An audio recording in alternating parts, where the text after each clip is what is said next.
The transition between a seller and a buyer is critical. That's step number 6 in the Maverick software. So the transition between, again, a seller and a buyer is important because the seller and the buyer have to come together and make sure that they're covering everything that needs to be handled as they go through a transition. Here's an example. Electric, water, gas, maybe it's gardening.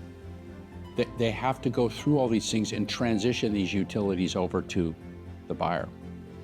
Number 2, let's say that the sale to the buyer was an asset purchase.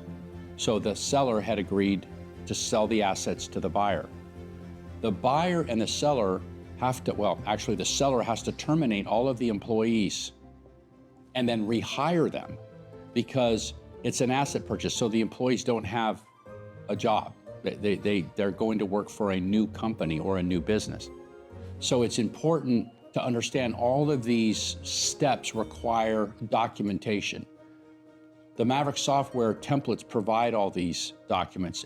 Every one of them is customizable. So it helps the seller connect with a buyer and get through that entire transition process.